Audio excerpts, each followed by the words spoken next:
Welcome to the Free Mind Podcast.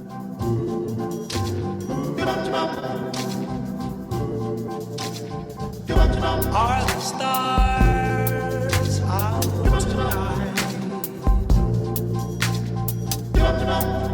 I don't know if this cloud. All right, so yeah, man, everybody's been talking about this crazy song that has absolutely blown up. You know, it's been covered from many different angles, but I thought we might be able to bring, you know, just some, I don't know, maybe some unique thoughts on it today, and just think about it from different perspectives and look at it from different, I don't know, areas of thought, Okay. if you will. So first of all, you know, so the song is by, let me pull it up here, 2 weeks after it's been released, 44 million views. Holy smokes. So, and that's Richmond, Virginia? that's what he's talking about in the song. Okay. Yeah, it's Richmond, Virginia. And I think he's from, That's right. I think he Farmville. lives in Virginia. There it says Farmville, Virginia. Right. Interesting. Okay. And so, yeah, Farmville, Virginia. I don't even know where that's at, but it's probably, we need to look that up at some point and see how far we are. But so this happened 2 weeks ago, like I said. You could look on, I won't go there now, but you can look on his other videos too, are going in the millions, like ever since this one hit. Like it's been quite the phenomenon. He's doing all these concerts now, going around all over the place. Puts out, you know, he'll put out, in fact, let me just pull that up real quick, right here, and see if I can show this. But go to YouTube now. Are people at the school talking about this at all? People heard of it much? No, I've been bringing it up, but I don't think it's the talk. It's not I'm the not talk. sure. Okay. Maybe in certain. So you can see circles. this. Like, this is one he just put out 4 days ago, 4.3 million views. Amazing. Let me go to his channel real quick, and you can see he's just putting out. see. It looks like, you know, like a little iPhone thing. Just him talking, 1.4 million views. This one he's just talking his car, 1.6 million views. This one he just put out 2 days ago, called "It's a Pleasure to Meet You," just talking to people. So, you know, this thing has blown up, right? And so, you know, I'm gonna play this song, talk through it a little bit. It does have some cussing in it. I apologize, but I won't be able to. I'm not going to be able to edit it out today. But I just want you guys to hear it and understand. We're not necessarily. In fact, we'll probably talk about that. Like what is, you know, what is the he cussing. the biblical view on that and all Okay. that kind of stuff. So, but I want to play this for you guys real quick. Let me see if I can pull it back here. I've been selling my soul, working all day, overtime hours for bullshit pay, so I can sit out here and waste my life away, drag back home and drown my troubles away. It's a damn shame what the world's gotten to for people like me, people like you. Wish I could just wake up and it not be true, but it is. Oh, it is living in the new world with an whole soul. These rich men north of Richmond, Lord knows they all just wanna have total control. Wanna know what you think, wanna know what you do, and they don't think you know, but I know that you do. 'Cause your dollar ain't shit, and it's taxed to no end, 'cause the rich men north of Richmond. All right, so far, you know, you hear a lot of those themes in there, I think, that are probably resonating with people as we're recognizing more and more what's going on with the deep state, trying to take control, trying to get all of our, you know, the WEF stuff we've played many times. They want to get our information. They want to control everything we're doing. They want to control everything we're saying. The inflation's rising. They don't care about kind of like, you know, the people at all, but especially people like that resonate particularly with him, the flyover states, quote unquote, all that kind of stuff. Any thoughts so far as you're listening to this? Yeah, the title Richmond, North of Richmond, meaning the men in. Yeah, DC. Okay. They're just, you know. I like that title. Yeah. Yeah, I hear you. He's addressing. Right. It's confronting what's going on, and so it's a protest song kind of thing. Right. for sure. Yeah. And so far you can see why it kind of captured. Oh yeah. You know, the voice, the setting, the guitar. You know, if you're watching, you can see like the dogs behind him laying on the floor. So I'm gonna play it on because this next verse is where. Yeah. There's a reason I'll bring this back up later, but listen to this and see what you think. Okay.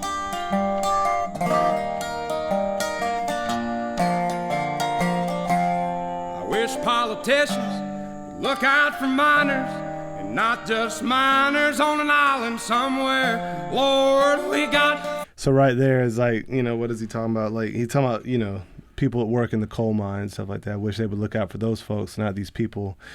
And in his reference to the islands, there's some controversy. What is he talking about? Like the stuff in Sound of Freedom, Epstein Island, that kind of thing. Okay.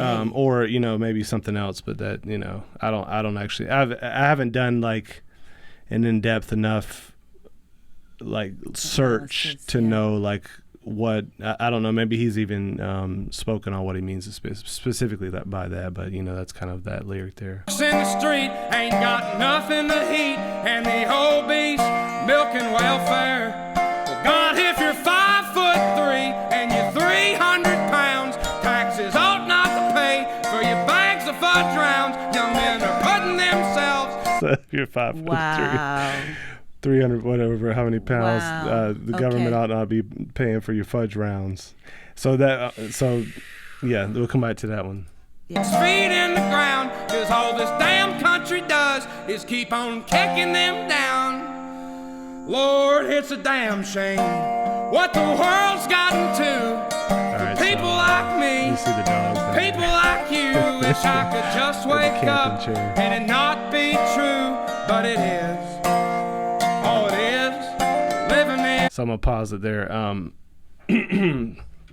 Now, many people were saying this was going to be an interesting test that reveals. They called it a. In fact, I'll look this up real quick. The Rorsch test or something. I can't remember how it's spelled. Rorschach test. So if you remember this, but these things right here, if you're looking at it, it's like these shapes they would hold up. So the Rorschach test is a projective psychological test in which subjects' perceptions of ink blots are recorded and then analyzed using psychological interpretation, complex algorithms, or both.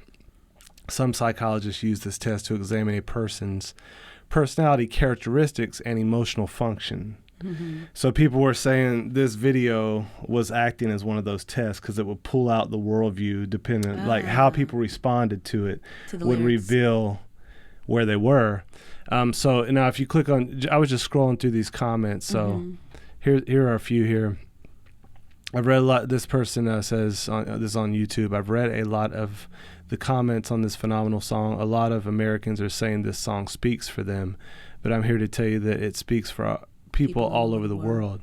My home is in the heartland of Europe, but the song speaks to me. It says, thank you. This next one says, I was born and raised in a small village of China, but the lyrics of this song powerfully resonate with me. My parents are almost in their 80s now, and they have never had good days in their whole lives. They have endured much pain and struggle, even unimaginable to me. Nowadays, the so-called elite, whether in U.S. or China, is busy developing big and fancy ideas, leaving the working poor stuck in devastation. That's part of, that's part of that's what's all of the millions of likes are about. It's partially that. Yes. With that crowd, that people. Exactly. And this person went on to say politicians always talk about human rights, but in the meanwhile, they deliberately ignore our basic needs, the right to survive. Our meager earnings are even not enough for the rent and the utility bills. Now, that's another issue is like, well, let me pause on that one. Mm-hmm. This person says, I'm not a country music person, but an article spoke about this artist, so I came here. Boy, it struck a chord inside me. So powerful it has resonated around the world and in all the hearts of hardworking people. We all share the same hardships in different colors. Other people are, connecting with it because it's going kind of hitting against the deep state element, that kind of thing. So that's sort of where it sits. Now we'll talk about I wish I should have probably learned how to say that word, the Rorschach test. Y'all can send me a voice memo and tell me how to say that if you're listening. But anyways, this would kind of show you why that's important here. So this was Christianity Today. Interesting. Okay, so he's worldwide. Oh yeah. But listen to this. Listen to their response that gives you their insight. So this person says C.J. Engel. So let me just pull out read that title there. This was Christianity Today, and what did they title this with his picture? Oliver Anthony's viral hit doesn't love its neighbors. What? Richmond, North of Richmond, is disdainful towards people on welfare. Gosh, Christians shouldn't be. Yeah. Jeez Louise, Christianity Today does it again. So let me show you this. Let me show you this next one, babe.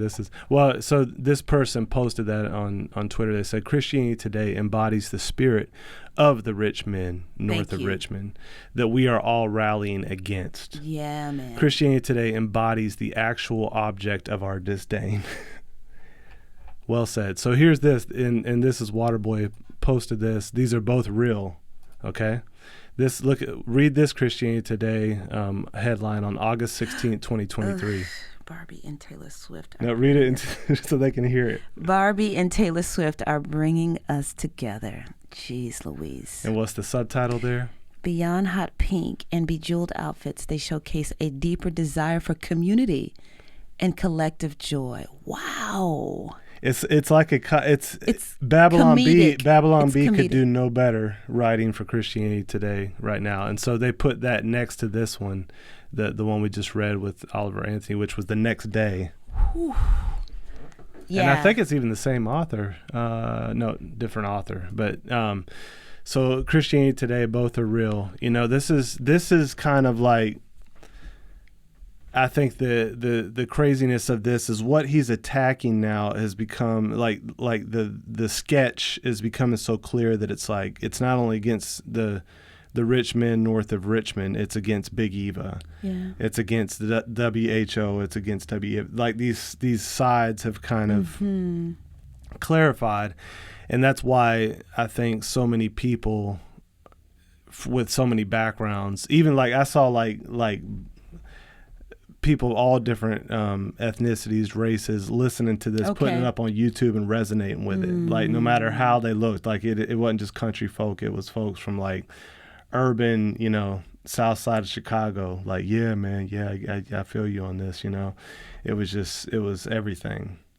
People hitting. Yeah, and no label, no contracts. Yeah. It's not the usual route to number one. So let's talk about that for a second, because Shucks. we've been in the Christian music industry, which honestly could be put in that same category to a degree as well. The CCM industry for many years now. We work with students, we work with people on artistry, and we've been doing that ourselves, like trying to okay, how do we get our music out there, our message out there? We've been with a label, we've done it independently. What do you tell your students, that you're working with at a university that want to be artists? Like, is there anything we can learn from this? What do you think that has to say about the approach to artistry and independent artistry today? Oh gosh, babe, that's a heavy question. There's so many things to think about here. I just think you just never know when a song from the soul that really is homegrown and birthed out of a person who really loves and is concerned, cries out, puts the lyrics, takes the pen to paper, puts the song down, and it's got truth in it, it's got cry in it, it's got why in it, it's got some expressions in it, and it just resonates. As opposed to writing what you can predict the people want to hear and like, which is a lot of times what the writers, the big name writers get together and do. Let's write the next big hit, what that will be. And then there's a time to write a song that needs to be written and on behalf of the people, give them a voice. And so I just think he's put that song out there with the message with a voice on it for the people that's been waiting to hear something like this, as opposed to, the big, like you said, the big juggernauts, Big Eva, that's pushing the narrative, that's promoting what the people are crying about. Yeah. That's against the people, if that makes sense. No, but it does. So I tell my students, Yeah. listen, birth convictions, you wait till you have a message in your soul that's not just replicating what everybody is doing. What is God wanting to say? What needs to be said? And let's not just give the world another cool singer with cool ear candy. We're at war right now, and what will rally the hearts and the troops together to let's push back some darkness for real? I think what you just said there is key, like understanding the times. Like as an artist, as a real artist, I think when I look back and I see, I mean, there's some people who they're the beauty of their voice or the skill of their musicianship or their vocals are so great that it really didn't matter so much that they had a deep message. So I'm thinking here of like Whitney Houston, for instance. Like she could sing, the alphabet back in the day, and you were moved. Now, when it was combined, like when she did the national anthem, it was a moment because you had everything coming together. Yeah, you're right. But there was such a skill. Ella Fitzgerald, same way. She could sing, I don't dance, should I? And it's like it's kind of fluffy material, but there's something so beautiful, it edifies. Yes. So you have that can. Now you also have that can be put to use for the enemy's camp, and that's what there I think. Go. In many ways, not that all her music is bad, but like Taylor Swift is, from what I hear some of her concerts and stuff is highlighting some weird dark stuff. Like people are reporting. She went dark on this last project. Yeah. She did that LGBTQ promotion thing a couple years ago where she was saying, "Calm down, religious folks, stop being such bigots, such abortion. haters." She's pro-abortion. Yeah, so she's utilizing her talent as a songwriter. You said, you've been kind of like you've listened to some of her songs from a songwriting perspective, and you said there's a lot of skill there. She's an amazing songwriter. Right. She can tell a story. She has that gift. She can just paint it. It's really, really skillful. Yeah. And so she has that. Unfortunately, she's being, stewarded in that direction. And like so many are at that level now, and there's a whole nother topic that you could go down that rabbit hole of why that's happening. And but for now, it's just I wanted to point out that you do have that, but I think you're right. Like the artists that I think about, like Lauryn Hill, even though I wouldn't necessarily agree with all her theology and all the stuff she does, but it had a gravitas to it because she wasn't, you didn't get the sense that she's just trying to be a star and she's willing to do whatever it takes to be seen and be heard and be famous. Like that, to me, the picture of someone like that is like the Kardashians. Or like, remember that show, Nicole Richie and the Vanderbilt girl, I forget her name, but it was like people that just, they're dying to, something like that. Paris Hilton. Yeah. Like the people that are just wanting to be famous, and it's like, whatever it takes, I'll do that. Sure. But then there's the artist who's the truth teller, who will speak truth to power. And is on mission. That has something to it. And ultimately, as Christian artists, we want to like encourage people that we're working with is like, hey, not everybody has to say everything or has to say. And not everybody's called to say it or has the same conviction. But be willing to stand firm for biblical principles in the face of great winds that are blowing in the opposite direction. See, now you met and I think and that's part of like that's why I have appreciated like John Cooper from Skillet so much lately, and even Sean Foyt and these guys that are going against really the CCM industry push in many cases, that either are kind of on the sly pushing these detrimental ideologies. So for instance, I saw a post the other day, and somebody that we've worked with that's kind to us and in a lot of ways, but is trying to push the agenda, the LGBTQ thing, wherever they can in the Christian world, was highlighting a couple artists, including Amy Grant, that's also done that, and just everybody's kind of celebrating it mindlessly, like, oh yay, look at this Christian concert, this is great.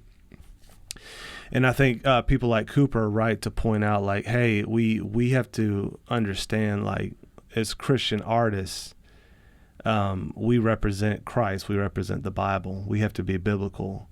And where there's a movement against that, we need to stand up and publicly stand against it. We need to use our music to do that. Mm-hmm. And what's interesting in this season is we're finding people that are making these big waves outside. Like, I wish it would have been more of the CCM world. Like, I wish the people that had the platforms already could have made stands like this. Yeah, it's I think of the scripture of being salt and light. And this week we talked about how salt preserves. It's a preservative, and it preserves the good. And it also plays a role in keeping the bad from spreading. And so it's like, we not every artist, Christian artist, is called to take on the culture wars. Take on the culture war. And not everybody even knows of the war that's going on. Sure. You bring these topics up randomly and you're like, oh yeah, I did hear that. And they're like, oh yeah. So a lot of people don't know how heavy it is, how public schools have been taken over, corporations are being taken over, government is pushing this down, and so the rich men north of Richmond are they're not playing. And until it hits your doorstep, you don't feel like, okay, it affects me. It's out there, but it doesn't hit home. And so there's still a lot of comfort in a lot of Christian artists. But it's just a matter of time before the activism will come to your label. It will come to your church. It's going to come to your private school. And where do you stand? And so this guy's decided he's sick of it. Now, and I will say this: you are kind to folks. What do you? I'm more on the side that by this time I think it's culpable ignorance.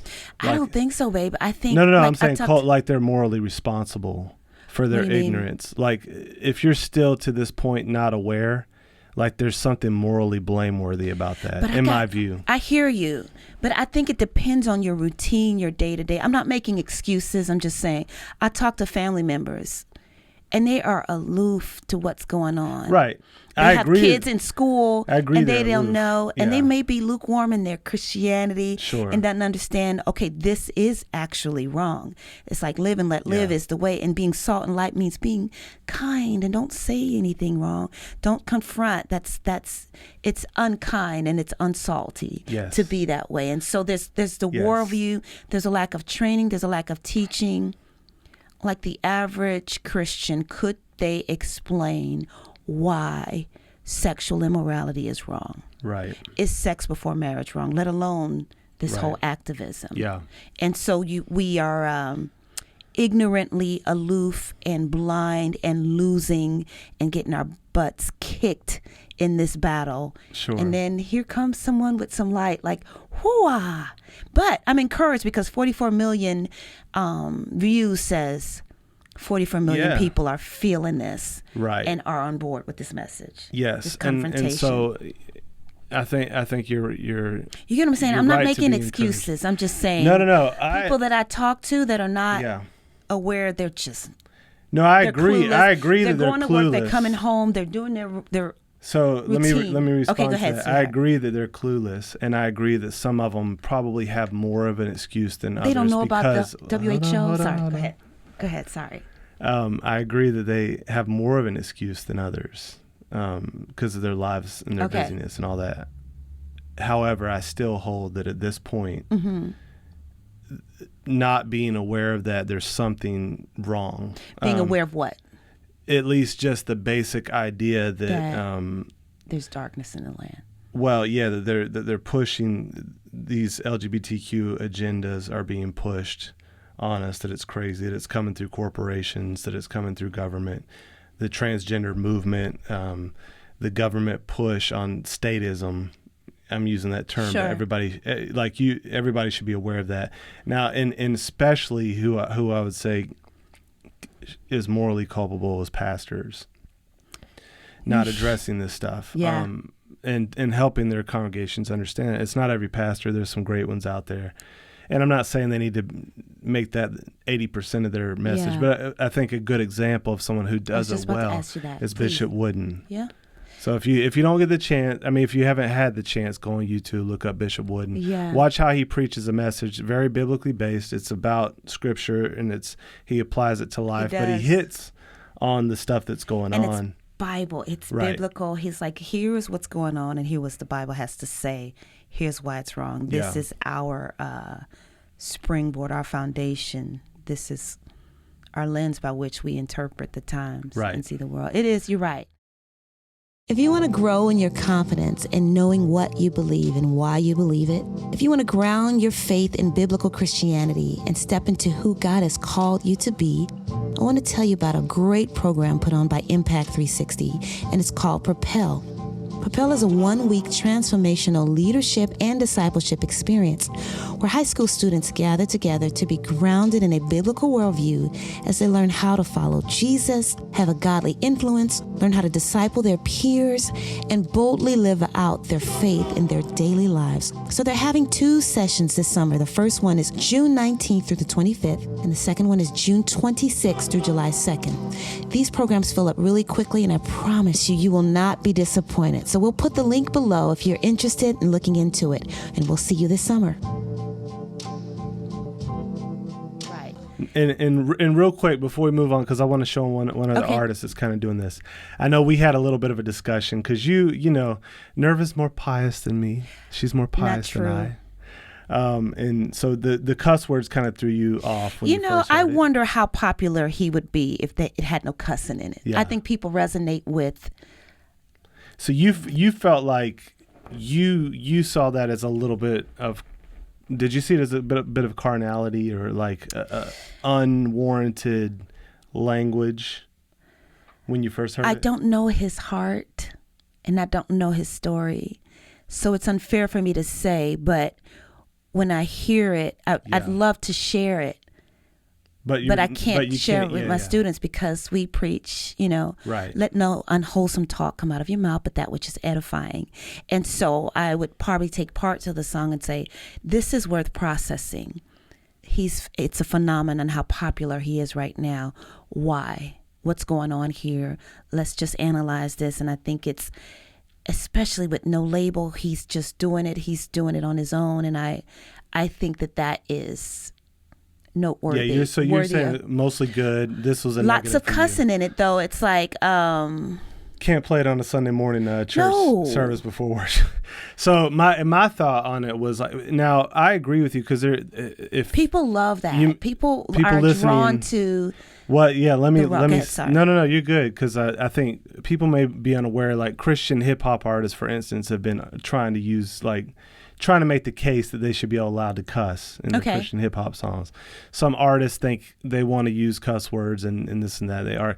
Now I think more times than not, those are driven by the desire to be culturally Fit in with the relevant world, and yeah. cool, quote unquote, sit at the cool kids table. Ooh, look, they cussing. And now I think that's a different motivation and has no place because in those instances, the cussing is the fruit of a bad root, which is they want to be accepted by a satanic system and people who are under the influence and control of Lucifer himself. Yeah. And so, that's a thing. Now, and I also would say there is a category for protest songs.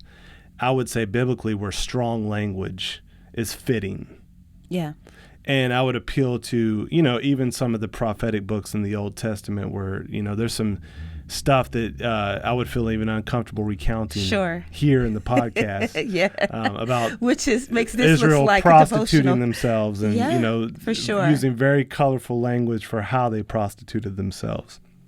And, I'm thinking here too, like this isn't a perfect analogy, but, you have like, let's say like nude bars, right? Or nude beaches, obviously sinful, wicked, this and that kind of thing. It's trying to highlight an ungodly sexuality and lust and cultivate lust. Mm-hmm. Now, God told the prophet to go out naked one time, right, in the Old Testament for a prophetic reason. Now, those are, you have nudity in the same, you have nudity in both cases. One's clearly different than the other. Sure. And now, I'm not saying that God told Oliver Anthony to cuss. I'm not saying anything like that. But I'm just saying there can be two completely different readings on a similar thing on the surface, and that's the kind of category I would put this in. Now, I probably wouldn't feel comfortable to cover this song and sing those lyrics, no doubt. So I get what you're saying. Like, I think for us it's like nah, but I at the same time I do think there's a fitting place for a protest song to rightfully use strong language like that, and to me this fits that category. You may slightly disagree with it, which is fine. I see it for what it is, and I see how it's resonating. Yeah. And I'd love for something alongside it to resonate, to be as viral. I would like to test to see if it had no cuss words in it. So, I'm not saying it's big because of the cussing.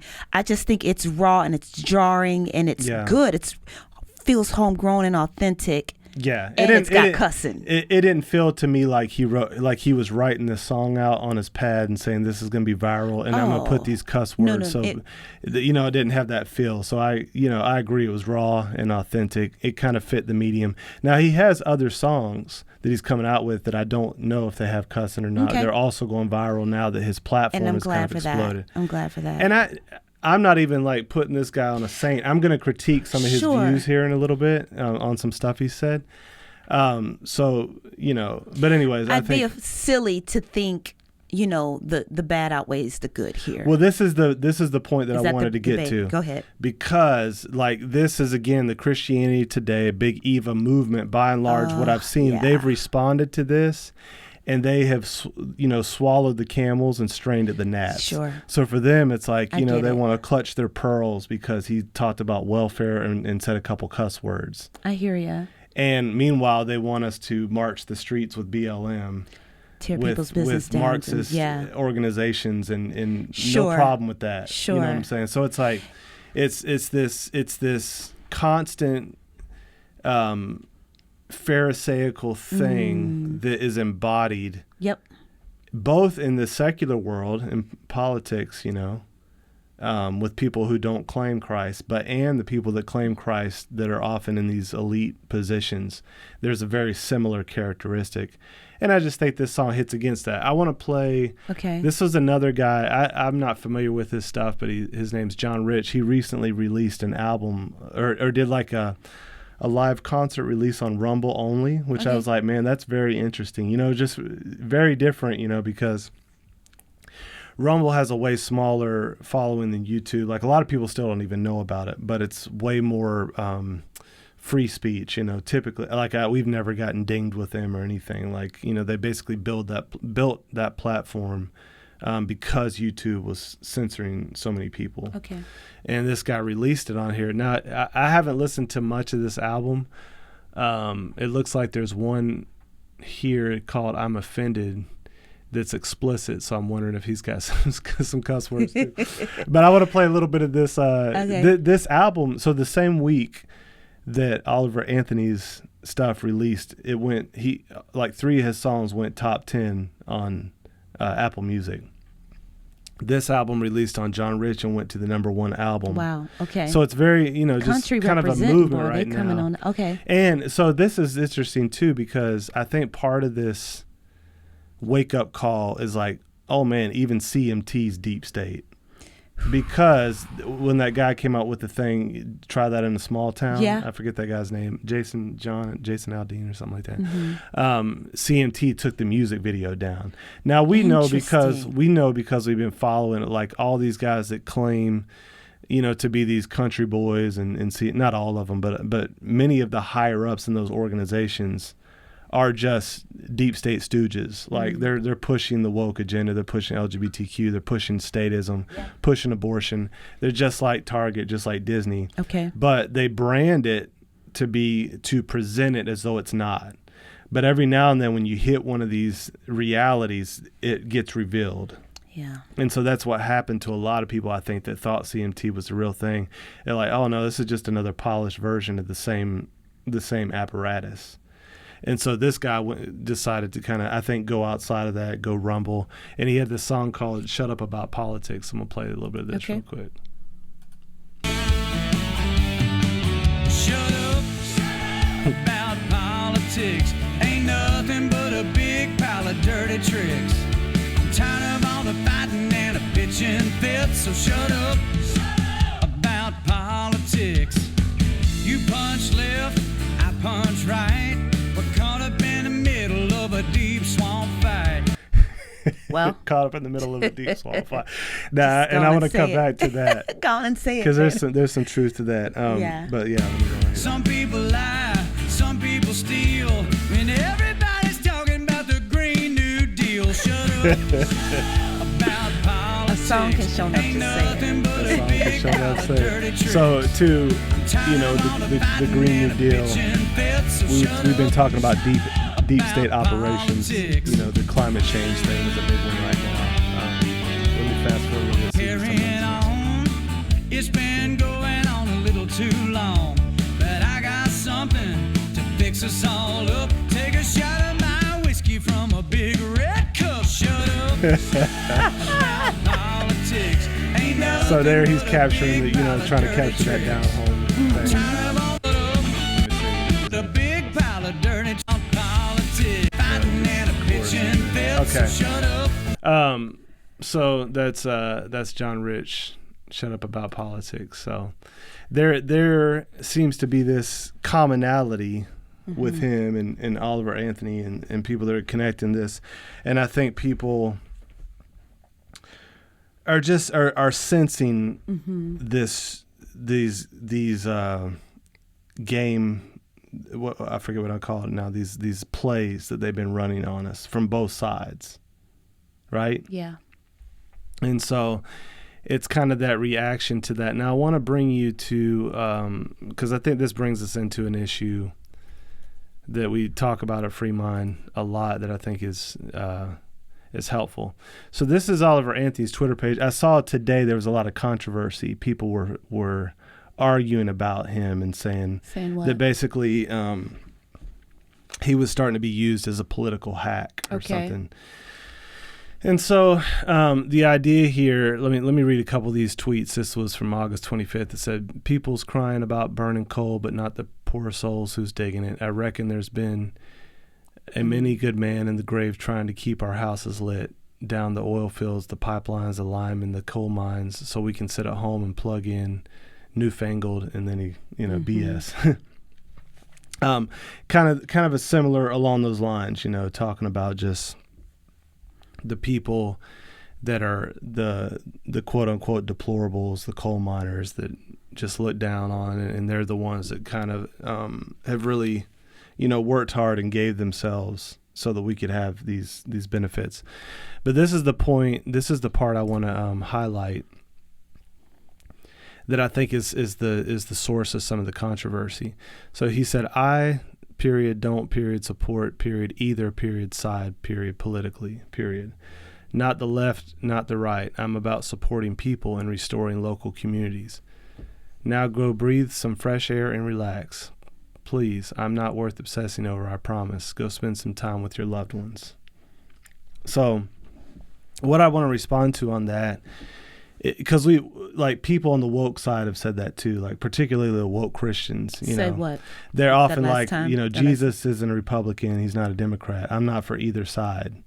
Now, in those cases, typically what they're doing is trying to soften a Christian approach to politics that would put it more in line with one platform over another, in hopes that they can sort of subtly slide in either being okay with Christians voting Democrat or with maybe even persuading the church to vote Democrat as a whole. That's kind of the game plan behind that often. Now, I think I don't get the sense that he's doing a play here, but I think he could potentially be bordering on the same error of thinking. I say give it time.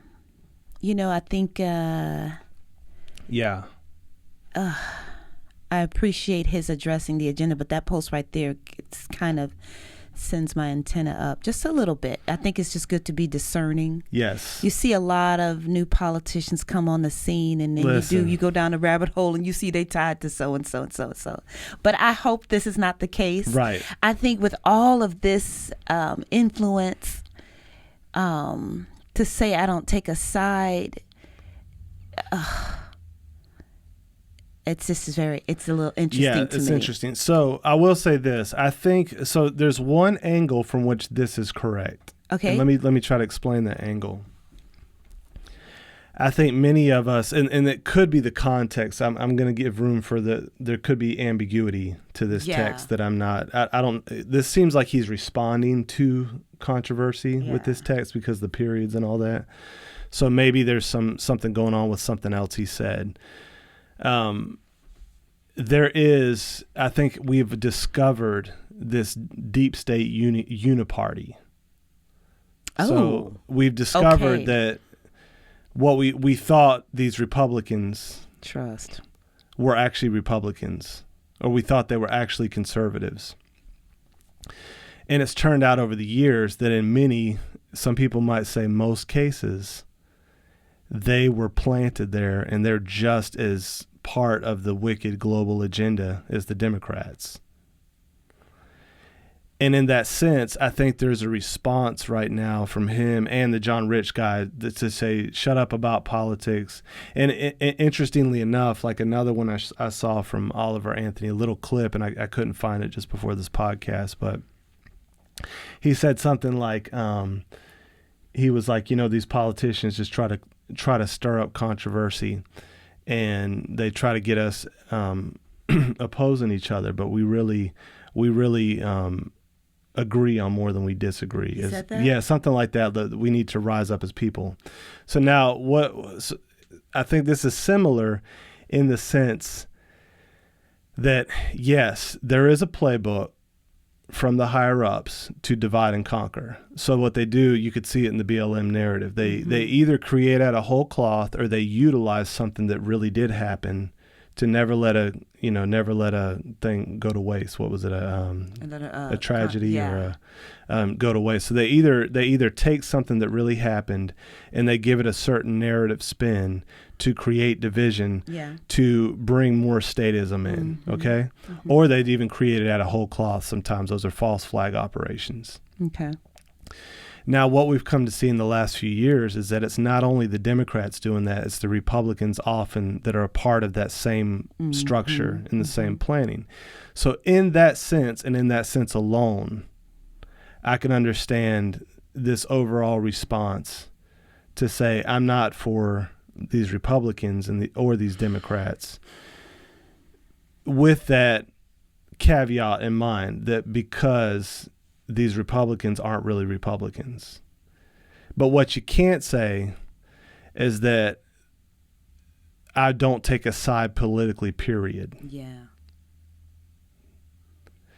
Because even what he says in this very tweet, he says, I'm about supporting people and restoring local communities. Well, then, is there a political Amen. perspective that agrees with that? Yes, it would be on the current right. I don't like you can critique the modern right-left rubric and reshape it and reframe it to whatever you want. But just using what's there, current leftism is statist. It's centralized statism. It wants top-down control. Like explicitly in the Democratic policy platform, they're anti-God, they're high government, it's very secular in every way. So that runs directly against supporting people and restoring local communities. They don't want to do that. They want to destroy that for their globalist agenda. Yeah. And that's made explicit. Yeah. Now, the Republican platform is not ideal and it's not great, but on every issue, it's light years better than the Democratic platform. Yeah. Now, the problem is what these guys are recognizing, what we recognize, many guys that are running on that R ticket aren't actually pushing for those things, Right. and they're placed by these higher ups. At least that's what it seems like at times. So then what should we do about that? Should we say, well, I don't take a side? No, we should say we have to work with one of these binaries right now. The Republican platform is way better, so let's work with that and try to get real people in there. Like, we got to primary people out. Now, again, this presupposes a deeper level that our votes actually count, and that's a whole nother topic. Yeah. And that we that has to be fixed in order to make any of this work. But I think this idea that you can step out of taking a side on these issues is just naive at best. And it actually gives more power to the deep state apparatus. We have to get involved very intentionally and very specifically in the right ways to try, because there is a biblical worldview that gives us a normative perspective on civil government and how to run a city. And that's going to fall many times in a binary system on one side over the other. Sometimes you might have a moral equivalency, but right now there's not, between platforms at least. There is between people that are placed in there by the deep state, but there's not between platforms. And so I think that needs to be clarified. The other thing I would respond to him on is when he says that we have more agreements than disagreements. I think while they do create, in many cases, extra controversy, there is a real divide right now, because the enemy, through communist ideology, through neo-Marxism, whatever you want to say, secularism, atheism, has propagandized much of the American population. So I think there's this kind of sloppy, naive idea that all Americans right now basically have it right, and if we could just throw off this evil elite system of the rich men from Richmond, that we'd all get along. Does that make sense? Yeah. And it's wildly naive, because if you talk to your friends right now, you talk to family members, people genuinely will tell you with a straight face that they think abortion is reproductive rights. That's not just the elites. Like they have successfully brainwashed people into thinking baby killing is acceptable. They have successfully brainwashed people into thinking that the LGBTQ agenda should be respected. And I wonder what he would say to the laws being pushed in California to allow young persons to just change their gender without the parents' permission. I wonder what I think he would say to that. I think he would say, based on what he's saying here, like, he is anti-big government like that. So he would say, that's your side, he would say, push, they shouldn't be telling families what to do. And that's true. But what that's gonna eventually get to is you're gonna have to ask the by what standard question. And you can't get rid of government for some kind of utopian libertarian viewpoint. And nor can you say that, man, if the government got out of the way, families would do well right now, because many of those families want, like, if you look online right now, more and more parents, these progressive parents, are training their kids up and actually helping them to or making them become transgender. Yeah. It's not the government forcing them to do it. Woo, that's where his problem lies. Yeah. Is maybe a naive, maybe because of where he lives, I don't know. But if you go out and you start to talk to people in big cities, really anywhere, even small towns these days, you will see that they like the work has been done in a lot of cases. Now, thankfully, there's a lot of people who have not been completely MK Ultra'd into these perspectives, but there are a lot of people who have. There's some real divides. Yeah. And I don't think that merely getting rid. Now, we do have to do everything we can to fight against this deep state apparatus. Side note: we're hearing a lot about lockdowns, potential lockdowns coming. A new variant of COVID, and I just want to encourage everybody, as much as you can, intentionally, thoughtfully, do not comply. Think about ways to not comply. back to our topic at hand here. Yeah. So any thoughts on that, babe? Just about that approach and what we're kind of hearing. I like the protest idea, but I like the protest idea. Him not taking sides and just really sorry to be stuck on that. I'm not stuck on it, but his cuss words are really well placed in these lyrics. It's like he's very expressive. It's just well. Are you sensing a deep state ploy here? I don't know. I gotta give it time. It's further desensitizing the stance, the biblical worldview, the stance in all areas. We've already, growing up, we would have never heard this on the radio. Right. Not even, it was hugely, what was that, Gone with the Wind, when he said, frankly, my dear, I don't give a D. You know? And it was like a huge, that was controversy. Massively like controversial. So anyway, now just to further desensitize and, you wouldn't invite him to sing that before kids, but lots worse things are going on right now. Not to say that that's okay. I'm just saying, I wonder, I like to give things time. So I'll really no, keep going, because I want to see if I can find this one thing. So this will really further you. I'm gonna screenshot this here, but somebody wrote this. I don't know if this is true. Okay. So this is a caveat. This is a post on Twitter underneath that very tweet. Okay. Somebody put this up, and this was Oliver Anthony, supposedly maybe on Facebook or Twitter, February 24th, 2022, and it says. It was Oliver. It says, as an American, I support and stand with Joe Biden. Mm-hmm. He has changed this country for the better. Those who live off government assistance are parasites to this country. Joe is what a true American is, hardworking and not taking handouts. Those on the right who sit on their A's and complain about the left are not this country. A true Democrat is this country, and that is Joe. Is that him? That's what somebody posted and said, this you? Is that Instagram?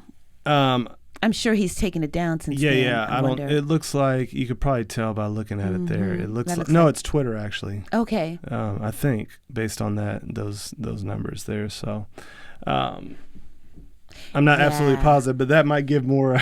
Right. more I like. Okay, that makes sense now. My theory. Discernment. It's like But like he may have been duped back then. Like, his discernment was clearly lacking back at that then. point. And if that was him, that's just a year ago, a little over a year ago. So we'll see. I like to give it time. I'm glad at least people are saying yes to the yes part. That's agreeable. I think it's a good thing that people are saying, man. They're seeing the fact that there is this globalist, centralized government thing that's being expressed on both sides of the aisle. Mm-hmm. We don't want it. We don't know, and that is part of being on the right, or I would say at least a biblical approach to civil government is limited government. Okay. So we would agree with that. Like the federal government has swollen way beyond what it should have ever been, according to the Constitution and according to any biblical worldview. And so we're saying, man, back off. And we agree with that protest 100%. Like, this is what you're causing. Shouldn't be involved in welfare anyways. That stuff's outside of the purview of civil government, all that. But at the same time, try not to blindly follow any of these movements, right? And being aware of like testing everything, test every spirit, test everything according to the scripture. And so we'll see where this goes. A major phenomenon. Write us in about this topic if you have any thoughts on it. We'd love to hear from you all, just to see how it's resonating with you as well. Hopefully we covered most of it in this, but thanks for joining us for this time with the Free Mind Podcast, and we will see you next time.